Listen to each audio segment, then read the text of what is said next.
मार्च का महीना और टैक्स बचाने के लिए कहाँ इन्वेस्ट करें?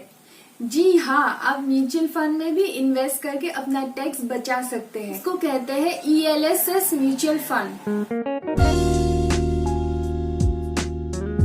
तो आइए आज जानते हैं ELSS म्यूचुअल फंड के बारे में। जैसे कि आप लोगों को पता है कि म्यूचुअल फंड का सीरीज चल रहा है, तो ELSS म्यूचुअल फंड को कैसे छोड़ सकते हैं। इस वीडियो को शुरू करने से पहले आप जरूर मेरा 1, 2, 3 सीरीज देख लीजिए, तो आपको ये वीडियो और भी अच्छे से समझ में आएगा। क्योंकि आपको अगर बेसिक्स ऑफ म्यूचुअल फंड ही नहीं पता तो ELSS म्यूचुअल फंड के बारे में कैसे समझ में आएगा। मैं अपने पहले वीडियोस का लिंक अपने डिस्क्रिप्शन बॉक्स में दे दूंगी।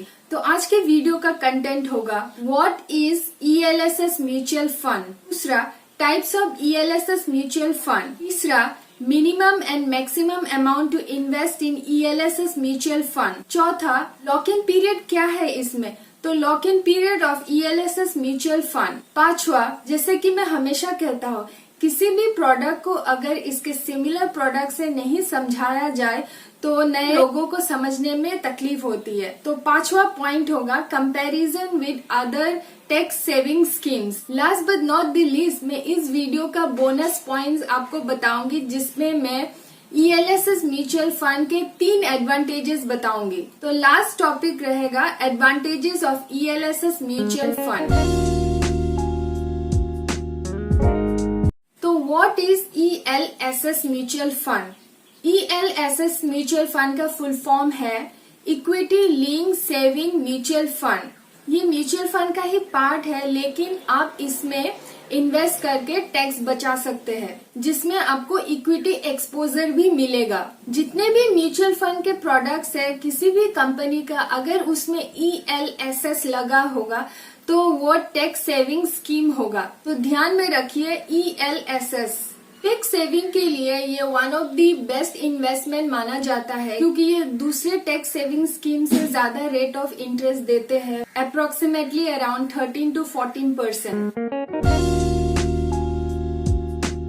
Types of ELSS mutual fund, इसमें 2 टाइप के होते हैं, SIP एंड लमसम। जैसे कि हर म्यूचुअल फंड में SIP और लमसम का 2 कैटेगरी होता है, वैसे ही इसमें भी आप SIP के थ्रू एंड लमसम के थ्रू आप इन्वेस्ट कर सकते हैं। और एक इम्पोर्टेंट बात, जब भी आप म्यूचुअल फंड टैक्स सेविंग में इन्वेस्ट करते हैं, लोग मैक्सिमम जनवरी टू और मार्च के बीच में इन्वेस्ट करते हैं, लेकिन मैं आपको सजेस्ट करूंगा आपका टैक्स प्लानिंग आप अप्रैल के महीने में ही कर लीजिए। अप्रैल के महीने में अगर आप equity link saving scheme mutual fund में इन्वेस्ट करेंगे तो आपको सेम प्राइस में ज्यादा यूनिट मिलेगा, तब वो उसके प्राइस के यूनिट कम होते हैं। लेकिन सिंस जनवरी टू मार्च के बीच उसका डिमांड बढ़ जाता है, बहुत सारे लोग उसको खरीदने के लिए आ जाते हैं, तो आपको सेम प्राइस में कम यूनिट मिलेगा।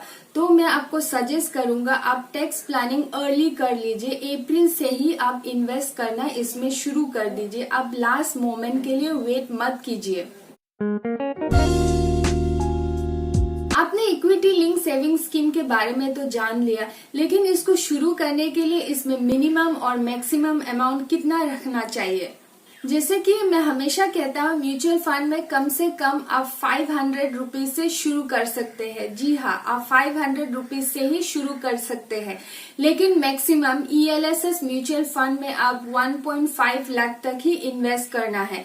आप इससे भी ज्यादा इन्वेस्ट कर सकते हैं, लेकिन आप अगर इससे ज्यादा इन्वेस्ट करेंगे तो आपको कुछ भी टैक्स का बचत का बेनिफिट नहीं मिलेगा। Minimum amount is 500 and maximum amount is 1.5 lakhs under Section 80C. What is the lock-in period of ELSS mutual fund? Mutual fund में कोई लॉक इन पीरियड नहीं होता है, लेकिन सिर्फ जिसमें टैक्स की बचत होता है उसमें लॉक इन पीरियड होता है, और वो भी that is only 3 years।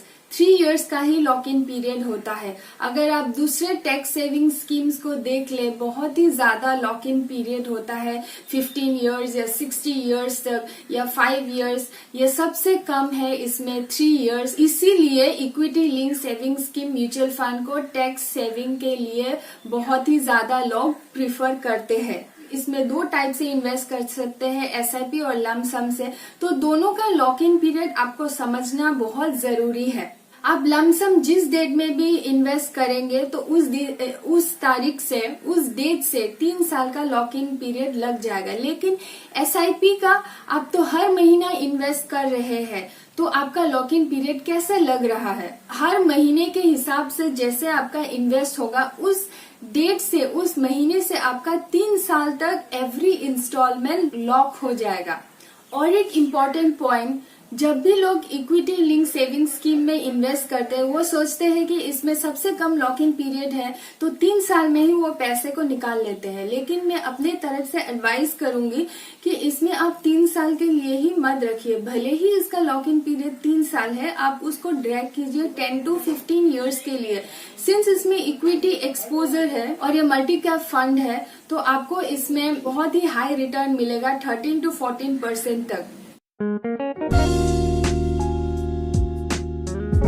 Next topic पे चलते हैं, comparison with other tax saving scheme. अगर किसी प्रोडक्ट को दूसरे सिमिलर प्रोडक्ट से नहीं समझाया जाए तो उसको समझने में आसानी नहीं होती है। तो इसी चीज को हम आसान करने के लिए आइए मैं आपको सीधा लेके चलती हूँ कंपैरिजन पार्ट पे। तो ELSS को आज हम कंपेयर करेंगे फिक्स डिपॉजिट NSC के साथ, PPF, NPS एंड SCSS के साथ। फर्स्ट पैरामीटर रिस्क के बारे में जानते हैं। ELSS का रिस्क मॉडरेट होता है क्योंकि ये एक मल्टी कैप फंड है, हर सेक्टर में इन्वेस्ट करते हैं जैसे कि large cap, mid cap, small cap. Fix deposit और NSC का रिस्क लो होता है क्योंकि ये एक डेब्ट फंड है। PPF का भी रिस्क लो होता है, ये कम्प्लीटली सिक्योर है और ये सेंट्रल गवर्नमेंट ऑफ इंडिया इसको बैकअप देती है। NPS का रिस्क मॉडरेट है क्योंकि आजकल इसमें इक्विटी का एक्सपोजर भी मिलता है।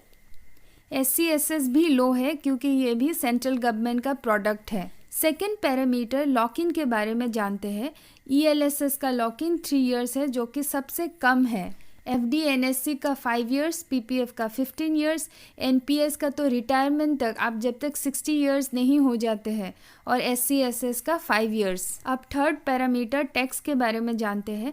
ELSS में पहले टैक्सेबल नहीं था, अब इसके इंटरेस्ट टैक्सेबल है, लेकिन ये नेग्लिजिबल ही माना जाता है क्योंकि अगर आपका इंटरेस्ट 1 साल में 1 लाख से ज़्यादा है तभी आपका इंटरेस्ट टैक्सेबल है। FD में आप जो भी इंटरेस्ट अर्न करते हैं वो डायरेक्ट टैक्सेबल है। आप जिस भी ब्रैकेट में आते हैं, फॉर एग्जांपल आप 30% के ब्रैकेट में है तो उस हिसाब से 30% टैक्स लग जाएगा। PPF के इंटरेस्ट अर्न टैक्सेबल नहीं है, ये AAA कैटेगरी में आता है, एग्जेम्प्ट। NPS का भी PPF के जैसा है, ये भी एग्जेम कैटेगरी में आता है। SCSS का इंटरेस्ट डायरेक्ट टैक्सेबल नहीं है, अगर आपका इंटरेस्ट 50,000 से ज़्यादा आ रहा है 1 साल में तभी टैक्सेबल है। लास्ट पैरामीटर रिटर्न के बारे में जानते हैं। ELSS में अप्रोक्सीमेटली 13 to 14% आपको मिल जाएगा।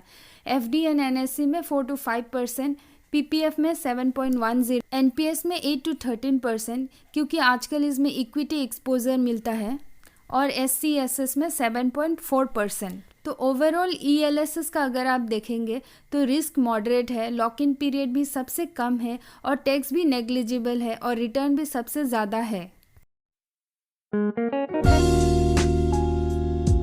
Last but not the least, मैं अपनी वीडियो के बोनस पॉइंट पे आ गई जहां equity link saving scheme mutual fund पे इन्वेस्ट करने का एडवांटेजेस आपको बताऊंगी। पहला एडवांटेज ELSS म्यूचुअल फंड पे इन्वेस्ट करने का, ये one of the tax saving scheme है। तो आप जब इस म्यूचुअल फंड पे इन्वेस्ट करते हैं तो आपको टैक्स की बचत मिलती है 1.5 लाख अंडर सेक्शन 80C।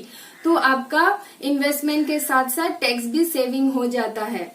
दूसरा एडवांटेज, अब इस इन्वेस्टमेंट में आपको इक्विटी एक्सपोजर भी मिल जाता है। दूसरे किसी टैक्स सेविंग स्कीम में इक्विटी एक्सपोजर आपको कम ही मिलता है, तो आप इसमें इन्वेस्ट करके आप इक्विटी का लाभ उठा सकते हैं, जिससे आपका वेल्थ क्रिएशन भी हो जाएगा। तीसरा पॉइंट, आप जब इसमें इन्वेस्ट करते हैं तो ये मल्टी कैप फंड है, तो बहुत सारी वैरायटीज ऑफ फंड में इन्वेस्ट करते हैं, बहुत सारे सेक्टर में।